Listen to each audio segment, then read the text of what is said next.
Donc la question était comment est-il possible de nous donner une méthode pratique pour que nos enfants, que les générations futures, aiment le prophète sallallahu alayhi wa sallam, quelque chose de pratique.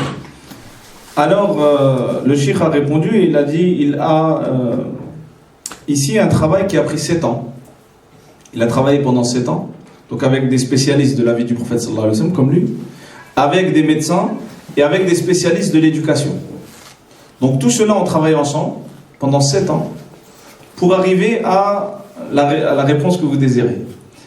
Et il a dit que tous ceux qui sont ici présents, frères et sœurs, si vous avez des clés USB, il peut, Inch'Allah, vous donner cette étude de 65 pages. Donc comment se comporter avec un enfant? Quelles sont les étapes par lesquelles passent nos enfants et tous les enfants en réalité?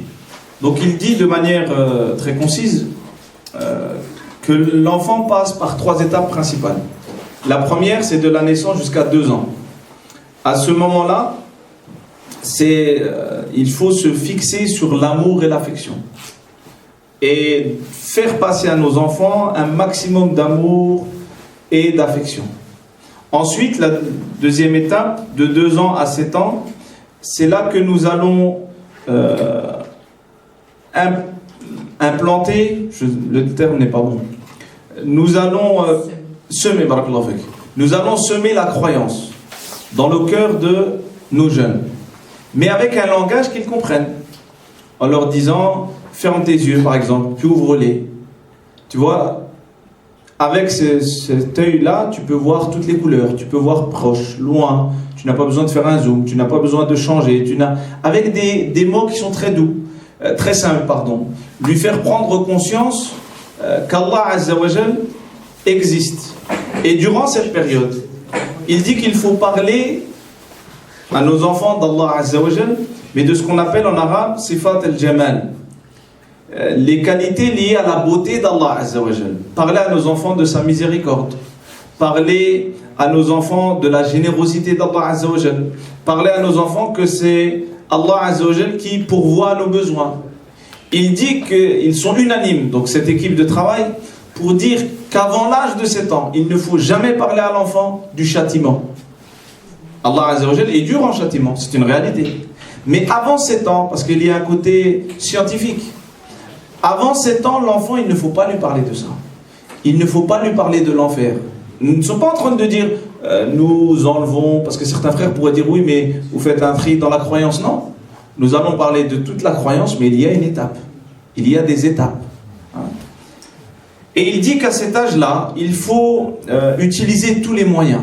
Le jeu est un moyen exceptionnel pour que les enfants puissent apprendre certaines choses. Hier, par exemple, l'Institut Sira ont mis en place un petit puzzle.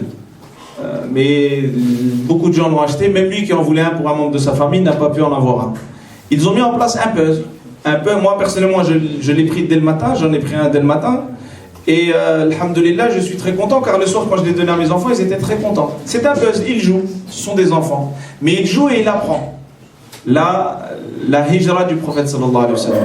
Et je me permets d'ajouter une chose qu'il n'a pas dit, c'est que cet institut Sira, on dit hier, pour ceux et celles qui avaient participé, qu'ils vont, et ça, vous pourriez regarder, consulter leur site, ils vont mettre en place, Inch'Allah, assez prochainement, une formation de Sira spécialement pour les enfants. Donc c'est pas une formation avec des tableaux, etc., mais avec des jeux. Et ce sont des gens qui sont spécialistes, donc vous pouvez regarder régulièrement, Inch'Allah ta'ala, leur site, leur page Facebook, pour pouvoir, Inch'Allah, inscrire vos enfants à cette formation. Puis il a dit de 7 à 12 ans. Donc certains spécialistes ont dit 7 ans, 10 ans, et puis 10 ans, 12 ans, c'est une autre étape, mais en réalité, il a dit, nous avons fait le choix de les réunir. De 7 ans à 12 ans, c'est là qu'on va former notre enfant. Que veux-tu de ton enfant? Et c'est à cet âge-là qu'on va lui donner un modèle. Donc pour nous musulmans, le prophète sallallahu alayhi wa sallam. Pour d'autres, Ronaldo, Ronaldinho, Lady Gaga, Michael Jackson, etc. Chacun a un modèle dans la vie. Chaque personne a un modèle. Et l'enfant à cet âge-là, avec tous les moyens, Nous devons arriver à lui faire aimer ce modèle. Et nous devons utiliser tous les moyens que nous avons pour que, durant cette période-là, il aime le prophète sallallahu alayhi wa sallam. Donc en lui parlant de la manière dont le prophète sallallahu alayhi wa sallam se comportait avec les jeunes. Et là, j'ouvre une parenthèse. Nous, quand on ramène nos enfants à la mosquée, souvent on dit « Chut, tais-toi, arrêtez ». Subhanallah, samedi ou dimanche, un frère avait ses enfants. Wallah al-adim. Ses enfants ont fait du bruit. Je ne dis pas que nos enfants doivent faire du bruit. Quand il a fini la prière, les gens le regardaient avec des yeux d'assassin. Tout le monde, quasiment. Tout le monde s'est retourné vers lui. Ce sont des enfants. Dans la mosquée du prophète sallallahu alayhi wa sallam, il y avait une place pour les hommes, pour les femmes, pour les enfants. Je ne suis pas en train de dire que nos enfants doivent venir courir, crier, etc. Mais malheureusement, nous ne faisons pas aimer à nos enfants la mosquée et l'islam. Le prophète sallallahu alayhi wa sallam, à maintes reprises, ses petits-enfants montaient sur lui pendant la prière. Et il faut raconter ça à nos enfants, mais il faut que nous on fasse pareil. Il faut être un modèle également. Son petit-fils vient et il monte sur lui alors qu'il est en soujoud. Et il reste là longtemps, jusqu'à ce que les gens pensent qu'il est arrivé quelque chose au prophète sallallahu alayhi wa sallam. Et non, à la fin de la prière, il leur dira, c'est mon petit-fils. Il n'a pas fait ça qu'avec les garçons, également avec les filles. La fille de sa fille Zaynab, Oumama, alors qu'il faisait la khutbah du vendredi, elle a crié, sa mère n'était pas là. Zaynab n'était pas là. Le prophète sallallahu alayhi wa sallam est descendu de la khutbah du vendredi. Il est parti la chercher, il l'a mis ici. Et il a continué le khutbah. Et après il est descendu, il va prier. Mais s'il la pose, elle pleure, il la laisse ici. Mais quand il fait ce jour, il la pose et après il la reprend. Comment le prophète sallallahu alayhi wa sallam s'est comporté avec les sentiments des enfants? Ya Aba Umayr, ma fa'al al-Nughayr. Le côté sentimental, toutes ces histoires où le prophète sallallahu alayhi wa sallam, qui a une très grande mission, va aller visiter un petit enfant qui a perdu son oiseau. Imaginez, nos enfants ont des oiseaux, l'oiseau meurt. Qu'est-ce que tu vas dire toi? Ah, c'est bon, c'est un oiseau. Le prophète sallallahu alayhi wa sallam va, le visite, et il parle, et il reste avec lui. Donc, donnons à nos enfants ce modèle-là. Et essayons de mettre toutes les capacités. Moi, je dis toujours, excusez-moi de cette parole, nous devons plus investir dans nos enfants, dans l'humain, que dans le béton. Beaucoup de nos parents et autres, excusez-moi de dire ça, et même notre jeunesse, nous investissons beaucoup dans les murs, dans de grandes maisons qui sont vides aujourd'hui. Au lieu d'investir dans nos enfants, investissez. Moi, je le dis toujours, celui qui veut éduquer ses enfants sans dépenser de l'argent, excusez-moi, est en train de rêver. Il faut investir, c'est un défi, c'est le premier investissement. Allah a dit Allah va vous donner de l'argent et des enfants. Pourquoi? Pour que vous dépensiez cet argent-là pour vos enfants. Donc il dit, il faut que nos enfants aiment le prophète. S'ils aiment, le match est gagné. Quand les enfants aiment une star, dès qu'ils l'aiment, ils le suivent ou ils ne le suivent pas? Ils le suivent à la lettre. Dès qu'il fait une coupe, tous nos jeunes vont avoir la même coupe. Dès qu'il va mettre des habits troués, moi je suis né en France, mais avant on ne mettait pas d'habits troués. Ma mère, qu'Allah la guérisse, ne comprenait pas quand elle a vu mes petites sœurs mettre des habits troués. Et comme mon père c'est responsable d'une mosquée, etc., elle achetait l'habit troué et après en dessous elle devait acheter un autre habit. Et ma mère dit, pourquoi vous achetez deux habits alors qu'il faut acheter qu'un habit? Mais il faut mettre cet habit qui est troué parce que notre modèle, ou le modèle de nos enfants, a mis des habits troués. Et nos enfants ne vont même pas demander. Et nous disons, mais est-ce que vous êtes fous? Tu achètes un jean qui est troué. Il coûte très cher celui qui est troué. Achète celui qui n'est pas troué, fais un trou si tu veux. Non, celui-là est très cher. Mais nos enfants ne sont pas fous. Nos enfants se sont attachés à certains modèles. Alors à nous de faire en sorte que le modèle que nous donnons à nos enfants et aux générations à venir, ça soit le prophète sallallahu alayhi wa sallam, qui en réalité est le meilleur des humains que la terre n'a porté. Puis ensuite, il dit, il est important à ce moment-là de parler des signes de la prophétie. Des signes de la prophétie avec un langage que nos enfants, un langage très accessible. Et il reparle des jeux. Il reparle des jeux. Comment, à travers le jeu, faire aimer à nos enfants le prophète sallallahu alayhi wa sallam. Il dit après 12 ans, après 12 ans, il dit c'est fini. Il a dit la boîte est fermée, littéralement. C'est fini après 12 ans. Après 12 ans, maintenant, tu vas t'en remettre à Allah. Comme un agriculteur qui a labouré la terre, qui a semé, et après, il attend. Donc tu as eu 12 ans. Parce qu'après, tu as travaillé pendant 12 ans. Si l'arbre, Inch'Allah, tu vois qu'il est droit, tu as eu 12 ans pour qu'il soit droit. Ben, s'il est droit, Inch'Allah, il va donner de bons fruits. Mais si l'arbre est tordu, et qu'après 12 ans, tu cherches à le redresser, qu'est-ce qui va se passer? Il a dit deux choses. Il va se casser, et toi, tu vas te fatiguer. Et moi, je dis toujours, regardez le nombre d'adolescents qui viennent à la mosquée. Il n'y en a pas beaucoup. Il y en a quelques-uns, alhamdoulilah, mais il n'y en a pas beaucoup. Et c'est à nous de voir qu'avons-nous fait, nous, adultes, parents, professeurs, etc., responsables, pour que nos enfants aiment le prophète. Sallallahu alayhi wa sallam. Et donc voilà, il dit, c'est vrai qu'après 12 ans, il y a toujours la clémence d'Allah, la miséricorde d'Allah, ça nous ne pouvons pas entrer dans cela. Allah Azza wa Jal peut guider qui il veut et il peut égarer qui le mérite, qui il veut. Mais ce sont des règles générales. Donc il a dit, Inch'Allah, ceux qui désirent cette étude-là, il pourra vous la remettre, Inch'Allah. Donc il dit, en réalité, il faut être conscient d'une chose, c'est que ce défi dont vous parlez n'est pas le défi des musulmans qui vivent en France ou en Europe. Le cheikh vit en Arabie, et c'est la même chose. Car aujourd'hui, le monde est une petite maison. Nos jeunes ont tous Facebook, Instagram, etc. Et ils y passent énormément de temps. Et à travers ce moyen de communication, ces réseaux sociaux, ils reçoivent plein de choses. Et le souci, c'est qu'ils vont recevoir beaucoup de choses qui vont à l'encontre de l'islam. L'un des objectifs de ces réseaux sociaux, c'est de faire de notre jeunesse, et des gens de manière générale, de grands consommateurs. Des gens qui achètent sans réfléchir. Tu as un beau portable, tu vas acheter un autre portable. Tu as 3 baskets, tu vas acheter une autre basket. Et l'excès de matérialisme éloigne les gens de la spiritualité. C'est ça le problème, c'est qu'il y a un excès. On va trouver quelqu'un qui peut acheter un iPhone à 1200 € et qui va dire c'est cher d'aller à l'Umrah à 1200 €.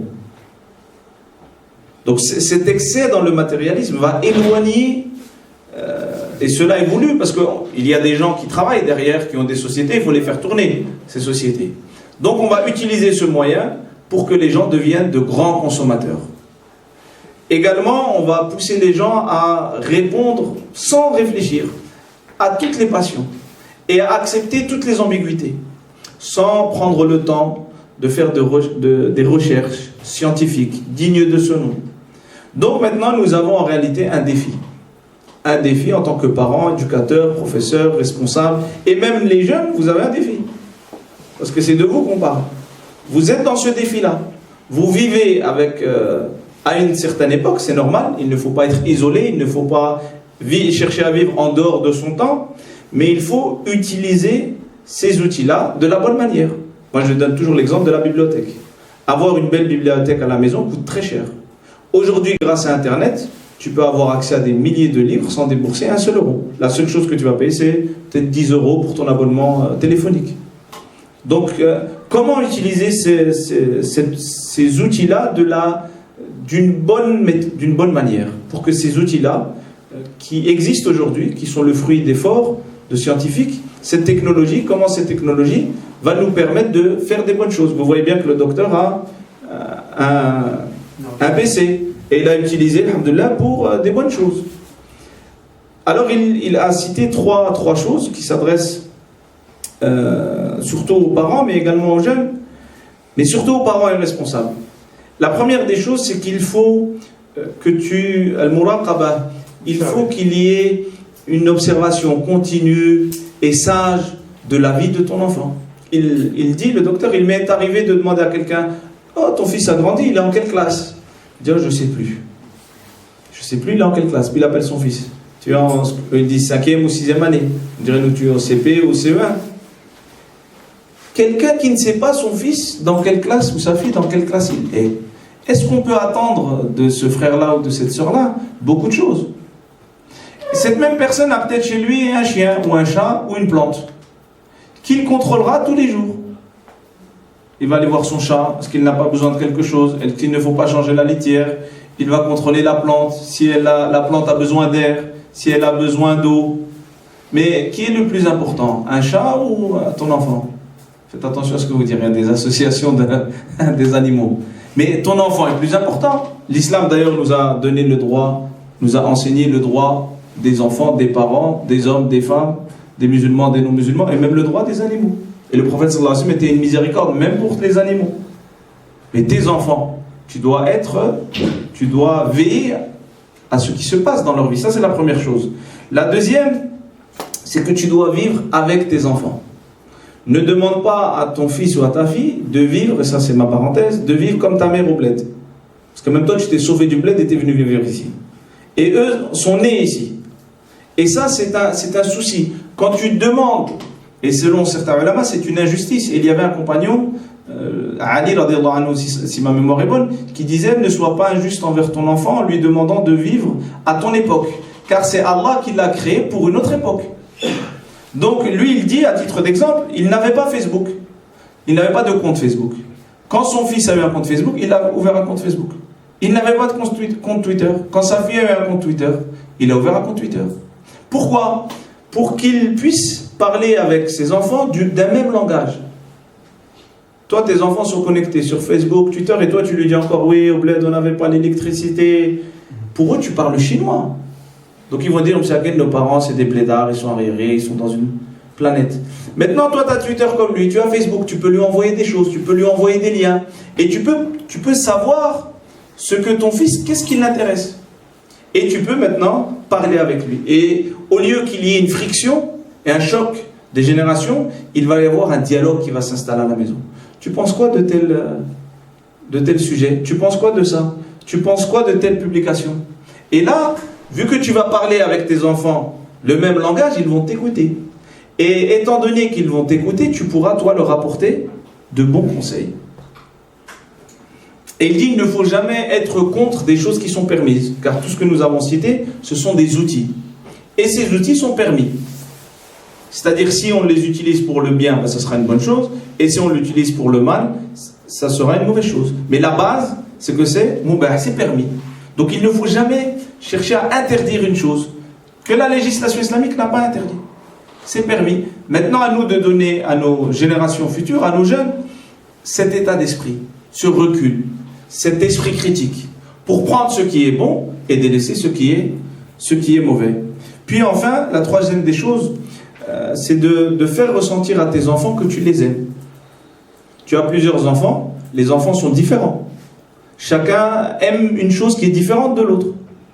Et bien chaque enfant, lorsque tu lui parles et lorsque tu lui donnes du temps, il faut que tu lui parles de lui. Ne dis pas à ton fils: ouais, ta soeur elle est comme ça, et ton frère, sans t'en rendre compte, tu es en train de créer de l'animosité entre eux. Parle avec chacun selon ce qu'il aime, et de cette manière, tu pourras lui donner cette question qui a été posée: comment parler de la sira à nos enfants? Quand tu vas parler à chacun selon sa situation dans la vie, tu pourras lui apporter ce que lui, à un certain moment, a besoin de la biographie du prophète sallallahu alayhi wa sallam. Il dit également: veillez à avoir une rencontre quotidienne, spirituelle à la maison, même si elle ne dure que 3 minutes. J'ai dit tout à l'heure, c'est un chercheur qui est très minutieux. Il sait de quoi il parle. Ne serait-ce que 3 minutes. Où tu vas parler avec tes enfants, ou dans la maison, nous allons être réunis, et nous allons parler de la religion. Donc il dit: ne prenez pas un long temps. Ne disons pas à nos enfants: on va faire un dors de 2 heures tous les jours. Tu vas rester tout seul, et même toi, tu ne vas plus rester. Un petit instant. Une seule information. Fais en sorte que tes enfants, ta femme, tes enfants, ton mari, la famille de manière générale, ont bien compris cette information. Une seule information. Et laisse le temps que cette information soit appliquée. Par exemple, il dit: on peut dire à nos enfants: si tu veux une belle vie dans l'au-delà, une belle vie dans ce bas monde, il faut demander à Allah Azza wa Jal le pardon. Et moi, en tant que père, mon épouse en tant que mère, nous allons, à maintes reprises dans la journée, durant 2-3 jours, on va pratiquer l'istighfar. On va dire astaghfirullah avec différentes formules, on va leur expliquer, etc. Donc il y a l'information, et il insiste sur l'application de cette information-là. Donc une seule information, tous les 2-3 jours. On est sûr qu'ils ont bien compris, nous-mêmes on l'applique, il faut que l'on soit des modèles, et une fois que c'est bon, eh bien, nous passons à autre chose. Il conseille également, car une sœur a posé la question, elle a parlé de la biographie d'Ibn Hisham, qui est une grande référence, mais c'est vrai que c'est un gros livre. C'est un énorme livre, et il y a beaucoup de poésie, etc. Et il a dit, je vous conseille plutôt, si vous cherchez, parce que la sœur a dit, ce livre est trop grand, il y a beaucoup de poésie. Nous vivons à l'époque où nous aimons tout avoir rapidement. C'est pour ça qu'il y a des fast-food partout. Si on demande à nos enfants d'aller dans un restaurant gastronomique, ils vont dire non, on veut une pizza et un grec. Parce qu'ils veulent tout vite, vite, vite. Même si c'est pas bon, c'est pas grave. Avec un peu de sauce, le goût est là. Et les gens aujourd'hui, même dans la science, sont comme ça. On veut que des petits livres. C'est pas grave. Le shir vous dit, il y a des livres comme ça. Comment le prophète sallallahu alayhi wa sallam s'est comporté avec les enfants? De petits livrets. Comment le prophète sallallahu alayhi wa sallam s'est comporté avec ses épouses? Un petit livret. Avec sa famille, avec les musulmans, avec les non-musulmans. Il y a à chaque fois de petits livrets qui traitent d'un seul sujet, barakallahu fik, qui traitent à chaque fois d'un seul sujet que vous pouvez étudier, qui sont très accessibles. Et il dit par exemple, pour ceux qui touchent à la famille, il conseille le livre de Cheikh Salman Al-Aouda, qu'Allah lui permette de sortir de la prison, de sortir de prison dans laquelle il se trouve depuis maintenant plusieurs années, et qu'Allah permette aux musulmans dans le monde entier de vivre à l'image de notre prophète sallallahu alayhi wa sallam de manière juste et équitable. Car cela aussi fait partie de ce que le prophète sallallahu alayhi wa sallam a apporté. Il n'a pas apporté que la prière et l'adoration, mais il nous a appris également des valeurs dont la justice et l'équité et accepter la divergence. Donc il conseille ce livre-là de Cheikh Salman Al-Aouda qui s'appelle Ma'al Mustafa, avec le prophète sallallahu alayhi wa sallam, avec le sélectionné, c'est-à-dire avec le prophète sallallahu alayhi wa sallam. C'est un livre également que vous pouvez trouver sur internet, et lire, Inch'Allah ta'ala, pour profiter de la science de ce savant.